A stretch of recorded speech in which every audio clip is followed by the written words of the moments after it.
Hello everyone. नमस्कार। स्वतंत्रता दिवस की आप सभी को बहुत बहुत शुभकामनाएं। तो आज का मेरा टॉपिक है निम्न समीकरण को P बटे Q के रूप में व्यक्त कीजिए। ये आज का मेरा प्रश्न है।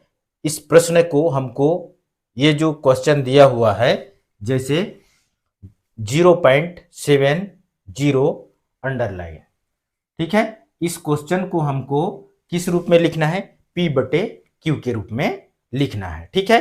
तो हम इस प्रश्न को कैसे हल करेंगे? ये जो क्वेश्चन है बहुत ज्यादा इंपॉर्टेंट है, ठीक है। बहुत ज्यादा परीक्षा में पूछने वाला प्रश्न है। ये लगभग हर वर्ष जो है ये क्वेश्चन पूछता है, इसलिए आप लोगों के लिए ये बहुत इंपॉर्टेंट है। आपको 4 या 5 नंबर बिल्कुल मिलेगा इस क्वेश्चन से, ठीक है। तो इस क्वेश्चन को आप अच्छे से समझिए कि कोई दशमलव संख्या है जिसको हमको किस रूप में लिखना है? अंश और हर के रूप में लिखना है, अर्थात परिमेय संख्या के रूप में हमको P बटे Q के रूप में हमको इसको लिखना है। तो हम कैसे इसको P बटे Q के रूप में हल करेंगे और P बटे Q लाएंगे, ये आगे सॉल्यूशन में देखेंगे। तो बने रहिए मेरे इस चैनल में। चैनल में नए हैं तो सबसे पहले चैनल को लाइक, शेयर और कमेंट कर दीजिए, और चैनल में नए हैं तो चैनल को सब्सक्राइब कर बेल आइकन को जरूर प्रेस कर दें, ताकि जो भी मैं वीडियो डालूं आपको सबसे पहले उसका नोटिफिकेशन मिले। तो देखते हैं क्वेश्चन, ठीक है। तो क्वेश्चन है 0.70। इसको हल करते हैं।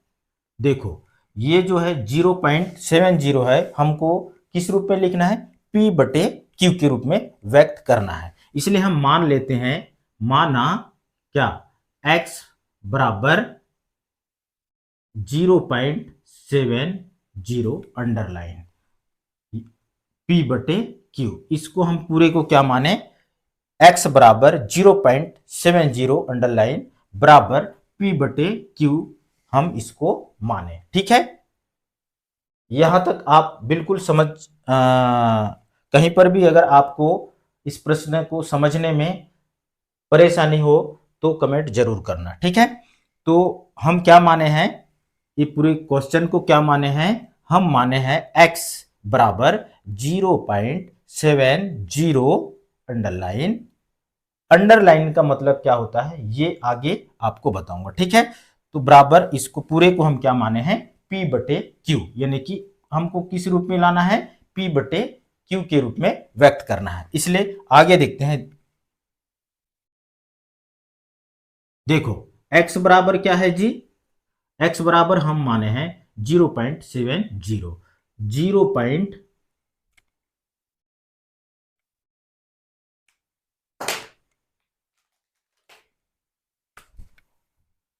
x बराबर क्या माने हैं हम? 0.70। ये जो अंडरलाइन है, अंडरलाइन का मतलब अशांत दशमलव का ये क्या है?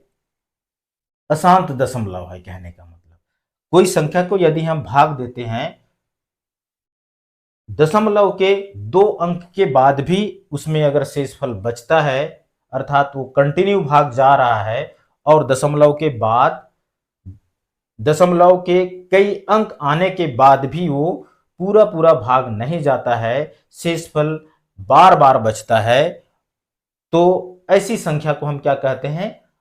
अशांत दशमलव कहते हैं। तो इसका मतलब ये हो जाता है कि ये जो 70 है, बार बार हम किसी संख्या को भाग देने के बाद भी आता है। तो ये जो अंडरलाइन है उसी को दर्शाता है, ठीक है। ये बार बार जो संख्या रिपीट हो रहा है उसको ये जो अंडरलाइन है दर्शाता है, ठीक है। समझ गए होंगे ये अंडरलाइन क्या है? किसी भी संख्या में अगर ये दोनों संख्या 70 में अंडरलाइन लगा है, इसलिए 70 बार बार रिपीट हो, 70 70 70 70, इस तरह से बार बार क्या हो रहा है, रिपीट हो रहा है। ठीक है, ये अंडरलाइन का मतलब आप समझ गए होंगे। अगर नहीं समझे हैं तो जरूर कमेंट करना। ठीक है, तो ये हो गया। अच्छा, इसको हम समीकरण नंबर 1 मान लेते हैं। क्या मान लेते हैं? समीकरण नंबर 1 मान लेते हैं। तो x बराबर हो गया 0.70707070। ठीक है, ये हो गया। अब इसको हम क्या करते हैं जी, देखो दोनों पक्षों में क्या कर देते हैं, दोनों पक्षों में देखो ये क्या है जी, दशमलव के बदले में हम 1 रखेंगे। ठीक है, मतलब दोनों 1 2 3, मतलब हम क्या करेंगे यहां पर दशमलव के बदले, अगर कभी किसी संख्या को हमको भाग देना रहता है तो हम क्या करते हैं, अगर दशमलव संख्या है तो दशमलव के बदले में 1 रखते हैं, और दशमलव के बाद जितनी संख्याएं हैं उतना हम क्या करते हैं, 0 रखते हैं। ठीक है, तो यहां हम क्या करेंगे, दोनों पक्षों में 100 का गुणा करने पर। ठीक है, ये जो संख्या है ये दोनों पक्षों में क्या कर देते हैं, हम 100 से गुणा कर देते हैं। ठीक है, तो ये हो जाएगा आपका 100x हो जाएगा। ठीक है, इधर हो जाएगा, ये हो जाएगा, इसको हम इसी रूप में भी लिख सकते हैं। ठीक है, ये हो जाएगा 0.7070। ठीक है, इस तरह से हम इसको लिख सकते हैं, गुणित कितना, 100। ठीक है, अब देखो यहां पर ये दशमलव है, दशमलव है, अगर दशमलव को हटाना है तो हम क्या करते हैं, ये आप पहली दूसरी तीसरी क्लास से ये सीखते आ रहे हैं। ठीक है, तो ये है आपका दशमलव को यदि हटाना है तो हम दशमलव के बदले में 1 नीचे लिखते हैं, और जितना संख्या दशमलव को आगे खिसकाना है, मतलब आगे बढ़ाना है, उतना यहां हम क्या करते हैं, देखो केवल 7070 बार बार रिपीट हो रहा है, इसलिए हम क्या करेंगे, 2 0 लगाते हैं। यहां पर एक संख्या, दो संख्या, यहां ये दशमलव यहां हट जाएगा, ये दशमलव यहां आ जाएगा। ठीक है, अब क्या हो गया जी, 70.707070, ये अब संख्या रिपीट होगा। ठीक है, तो अब देखो ये 100 से 100 क्या हो जाएगा, भाग जाएगा। ठीक है, तो इसको हम भाग दिए, ये हो गया आपका 100x बराबर क्या हो जाएगा जी, यहां हो जाएगा, या तो आप सीधा 70.70 का क्या करोगे, अंडरलाइन कर दो। ठीक है, क्योंकि ये 7070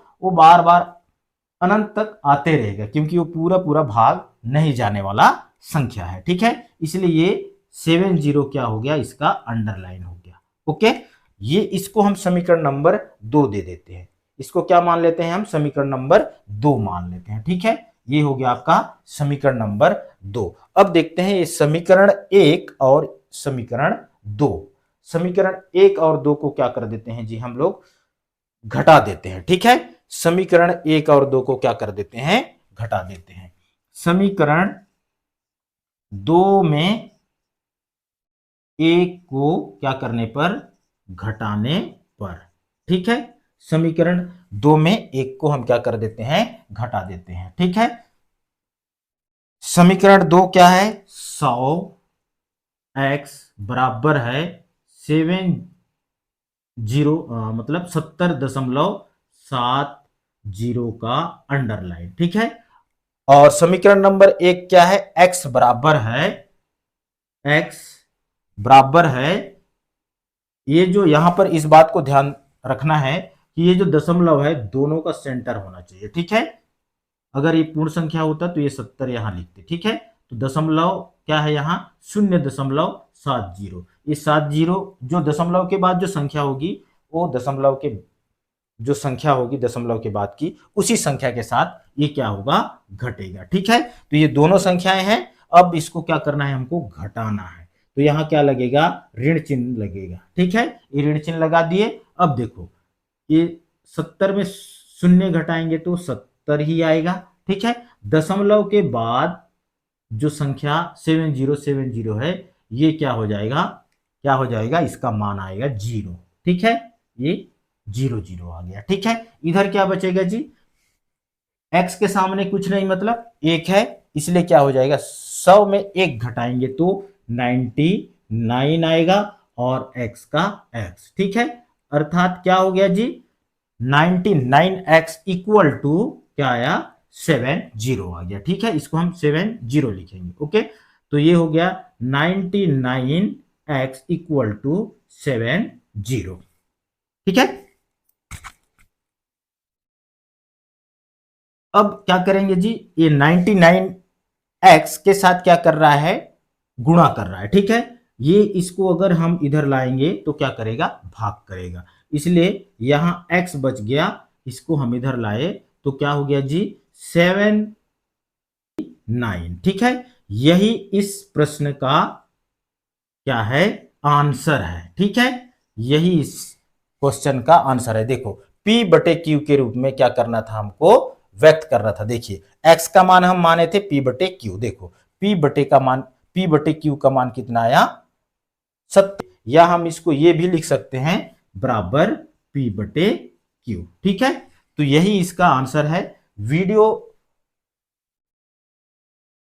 पसंद आए, ये जो प्रश्न अगर आपको प्रश्न का सॉल्यूशन यदि आपको समझ में आए तो लाइक करना मत भूलना। लाइक करोगे तो मैं और अच्छे से और अच्छे ढंग से आप लोगों के लिए बेहतरीन तरीके से मजेदार तरीके से वीडियो बनाकर लाऊंगा, इसलिए मत भूलना। Thank you. जय हिंद, जय छत्तीसगढ़, जय कुंडा।